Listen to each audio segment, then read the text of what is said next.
Good evening, and thank you for joining me in Marie's Casual Corner. I'm Marie. Today is the comparison for The Color Purple.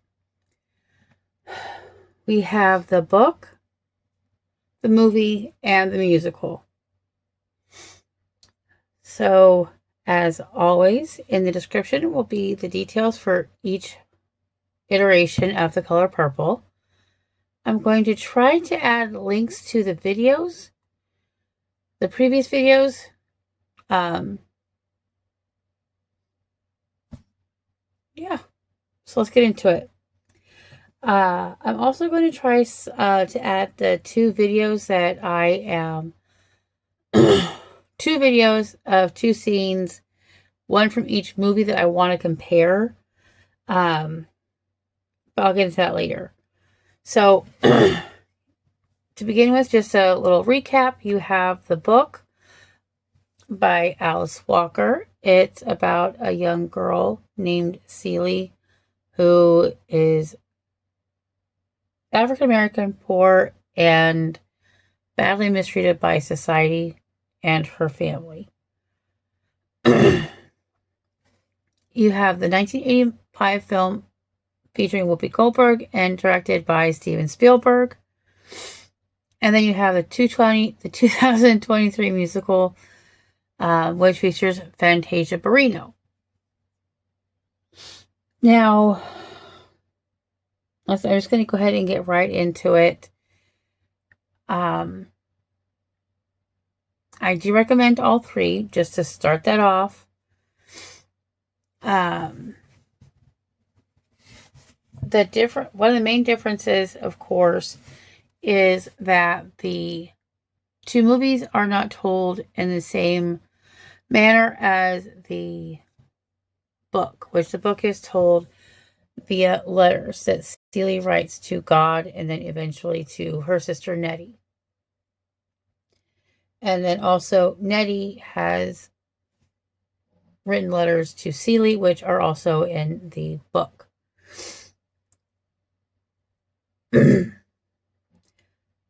What's not really covered in really either of the movies is the love and connection that Shug and Celie get, not the true connection. It's a little bit hinted in each of the two movie iterations, but is really deeply explored in the novel.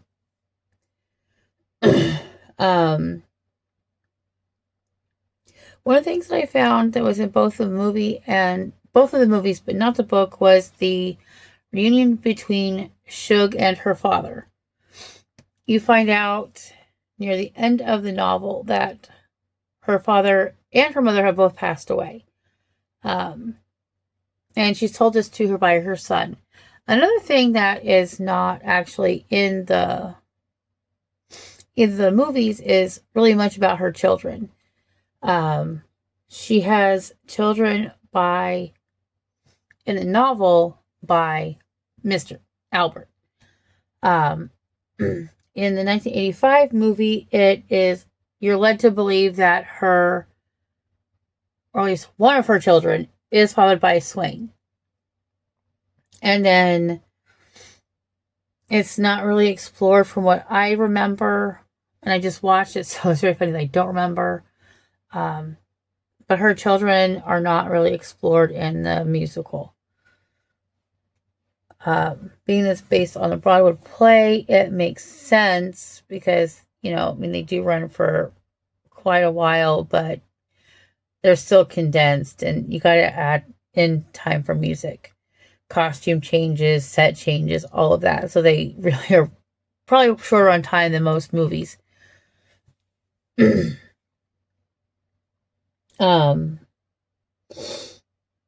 was I going? Oh, yeah. One of the differences between all three was the eventual relationship between Celie and Mr. Now, in the novel, they become friends. In the 23 musical, it's kind of hinted at. They've kind of buried the hatchet. But in the movie, in the 1985 movie, it's not at all. One thing that is not in either of the movies is that Nettie marries Samuel, who has adopted both of Celie's children, Adam and Olivia, with his wife, Corinne. She eventually passes away, and that's consistent with all three iterations. In the first one, it's done as heartache, heartbreak. And the second, in the movie, I honestly wasn't really paying much attention to that one. But in the book, I believe it was malaria that killed her. One thing that I did like was it explains how Adam and Olivia actually find out that Celie is their mother.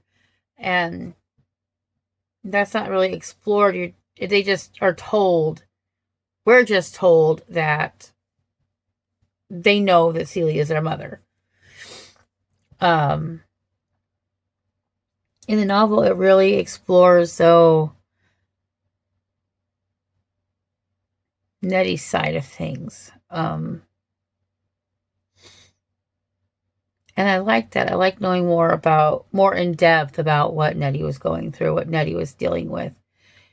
It goes at more length about the building of the road and the destruction of the Linka village.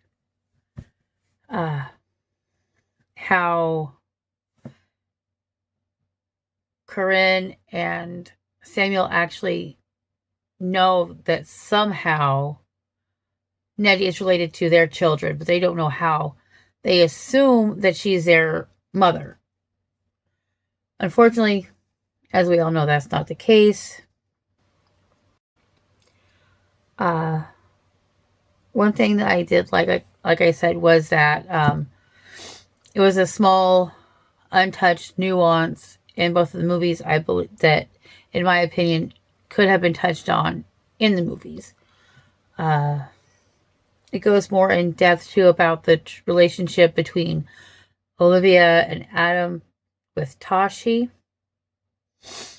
And they actually leave Africa for a very short time and go to America, not to America, but to England. The problems with them returning back to the States aren't as they are said in the movies. They're actually coming back and their ship sinks in the book. And Shug and her husband at the time, Grady, go to the State Department to try to find out what's going on. And at that point, it's, African Americans and people just don't care what happened to them. And they eventually make their way back to Celie, and they have their reunion. Now, I don't know if it's just because I have such an affinity for the 1985 movie, but the two main scenes that I really was looking forward to in the musical were, three scenes, was the reunion between Shug and her father, the scene where Nettie and Celie are reunited, and then, of course, the all-important scene with Celie leaving Mr. Albert. Now, and this isn't to downplay the relationship between Shug and Celie at all, not in the slightest. With the first scene,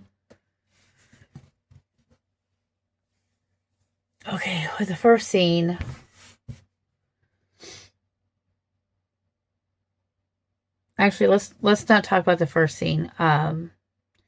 The second scene I'm talking about, the reunion.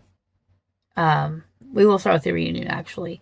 I like the fact in the first movie that you have Shug singing so close to the church that her father is the reverend in, and that her daughter sings in the choir. She's singing, and she's singing one of her songs, and all of a sudden, what her daughter is singing, she starts singing. I like the fact that the entire town that's at the juke joint that Harpo runs with Sophia at that point, I like the fact that everybody just follows Shug and her band to the church, where Shug eventually reunites with her father and says, I believe the line is, "See, Daddy, sinners got soul too." And that's one of the best lines, I think, in the entire movie. And in the musical, it's really just very simple, where Shug walks in, starts singing the same song from the original. As her dad is playing the piano, she sits down next to him. He stops playing. She asks him to keep playing, and he does. He starts joining her singing. They stop and hug. Now, the second scene is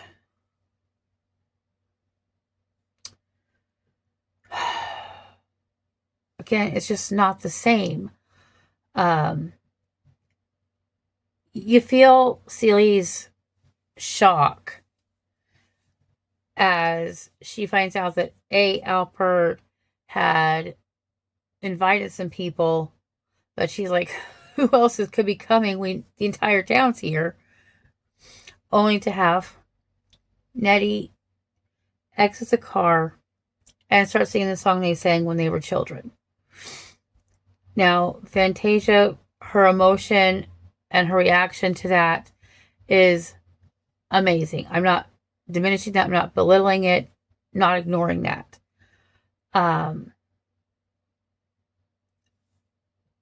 But the difference is they don't meet in the middle. You have in the original movie where Celie is on the porch talking with Shug and with Squeak, Mary Agnes. And Celie's in the house, then comes outside. And that iconic scene where you have Squeak on the porch and you have Celie on the porch, but Shug's on the ground at the bottom of the steps, and then they all just kind of walk forward. To me, that, I don't know why, it just has stuck with me. And the camera pans over the field, and you see these beautiful robes swaying and swinging in the air in the distance. And when Celie finally realizes who it is, and she just screams out her name, Nettie! And Nettie screaming out, Celie! And they just come together, and they just can't believe it. And the emotion that's there, it's so raw and feels real. In the book, it's, it's mild. It's not really anything compared to that movie. And again, I don't know if it's because I have an affinity or a connection to that movie. But there you have that. Now, the scene that I'm going to do right now, it's where Celie leaves Albert. Well, I don't know why it comes out as Albert when it's Albert. But there you have it. So I'm going to try to do this. I'm going to try to record them. I need to have the sound on there, so I'm going to try to be quiet. So I'm going to do my review, my interpretations first, comments, what have you first. And then I'll come back to, so it's going to be a little bit quiet for a minute. But I preferred Whoopi's iteration. I felt more connected to it. And Fantasia was wonderful as Celie. She did a fantastic job. Her portrayal during the abuse scenes, everything was just wonderful. But the way she did this scene, I did not like. And I'm going to try to, what I'm going to do is, like right here, I'm going to do the 1985 version first. And then over here, I will do the 2023 musical version. I'm going to keep them as short as possible. So just bear with me while that happens. God. I knocked you up on everything you've done to me. Already done to you. That should be the end of the 1985. Now we're going to do the 2023. Where you gonna go? Sure got talent and looks. All you fit to do is clean a slop jar and cook a food. He ain't even that good a cook.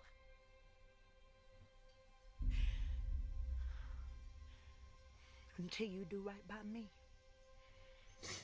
Okay, so when they both raised their fingers, there was just something in the way that Whoopi Goldberg and Danny Glover acted out that scene. Even the part in the scene where Celie just grabs that knife, where Whoopi Goldberg just grabs that knife off the table and puts it directly to Danny Glover's neck. There's just something about it that's you connect with. Like you just can feel more what Whoopi does, in my opinion, than what Fantasia does. I'm hoping I'm not talking over the video at this point. What I'll also try to do is find a clip on imdb.com or on YouTube, just in case, and I'm going to put them in the description as well. Overall, I think this video's gone on long enough, almost. I do recommend all three for different reasons, just each for their interpretation. I like the book because I do like the fact that it's told through letters and not so much action and dialogue. I think the acting in both of the films is wonderful. The musical, I liked that too. I liked the fact that it included Whoopi Goldberg actually in the second as the midwife that delivers young Celie's baby. I believe it was Olivia. I